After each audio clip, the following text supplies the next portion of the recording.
Здравейте, приятели! Това, което искам да споделя с вас днес е, че установих, че съм започнал да ставам егоист. Как установих това нещо? Моят приятел Тихар Фекър казва, ако имаш приятел, който е болен от артрит, ставата му е протъркана, боли го, като стъпи не може да стъпи, и ти имаш лекарство за това нещо.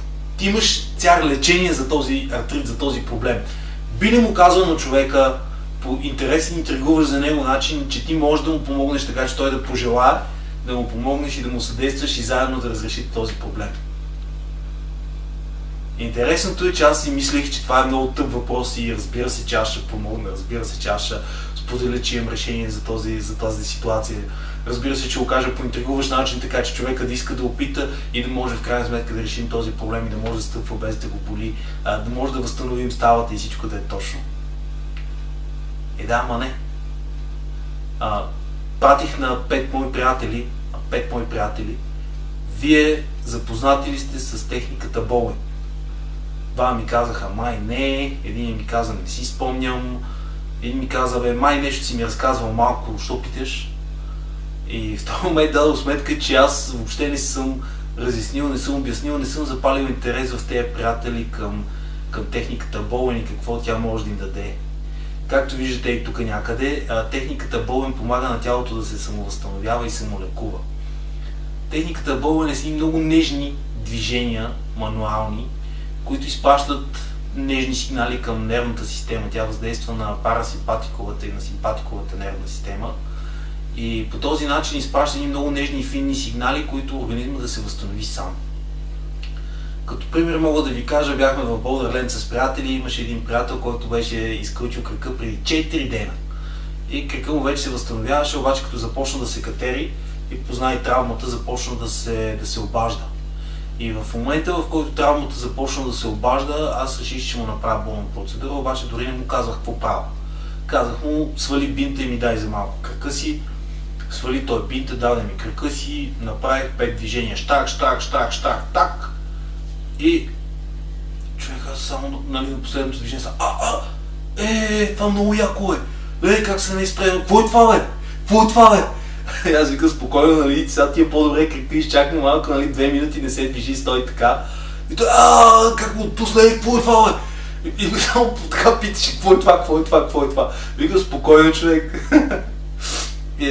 Тогава си дадох сметка колко мощна е терапията и как може 4 дена мазила, компресии и връзване с бинт да не помогна толкова, колкото 5 прости бързи движения, направени за 1 минута и 2 минути оставани на тялото да отговори на тези движения. Друг случай, на моя приятелка, майка ѝ имаше операция на окото. След операцията, отивам там и питам как си след операцията. Добре съм. Имаше преди добре като за след операция. Жената видимо беше измъчена от самата процедура, през която е минала и не беше в най-доброто си настроение и кондиция. Направихме 2 болен процедури. 2 болен процедури. На втората седмица след болен процедурата жената хвърчеше. Няма да кажа, че на тази жена е правена съвсем наскоро операция.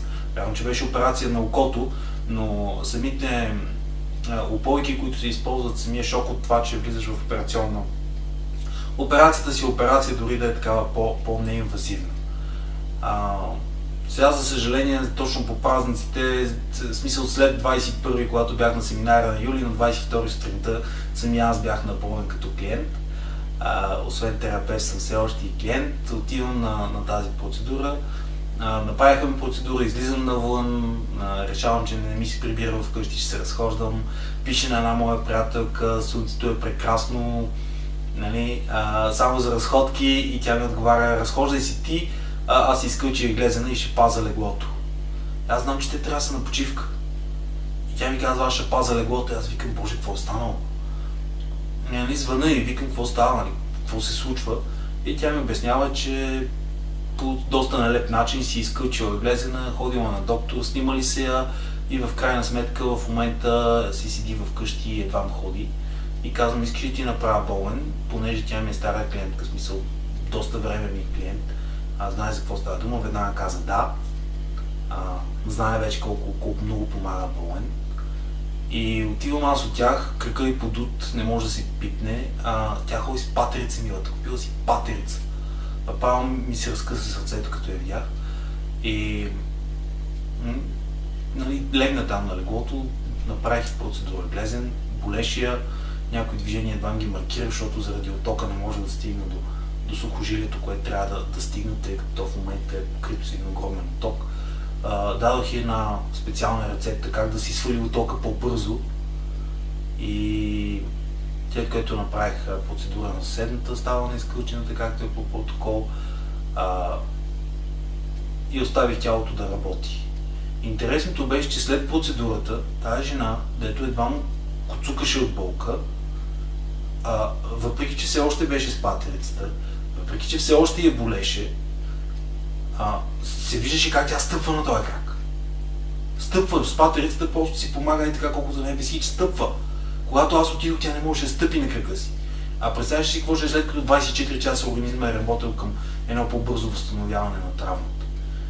И тогава си дал сметка, че тая процедура наистина работи, тя наистина помага. И когато отидох при моя приятел неделя сутринта за моята терапия, той имаше още 3 дами, които чакаха там заедно с мен. И аз бях от първите клиенти, нали, докато още той започва работа сутринта рано, за неделя рано. Сложи на 4 кушетки и ни работеше 4 човека в паралел. Тоест, докато направиш движенията на един човек и докато му тече неговата почивка, може да отидеш и направиш движенията на друг човек, тъй като болнотерапията е специфична и прави се движение, след което се остава 2 до 5 минути на организма да обработи това движение. Да получи сигнала, да обработи и да върне сигнала към тялото, да се случи именно това магическо самовъзстановяване, за което всички говорят в тази терапия. И самият Том Боуен, създателя на Боуен терапията, когато са го попитали как е измислил тази терапия, той на всички отговаря: това е дар от Бога. И аз наистина вярвам, че всъщност тази терапия е дар от Бога. И сега отделям няколко минути да я споделя с вас, да имате някаква представа.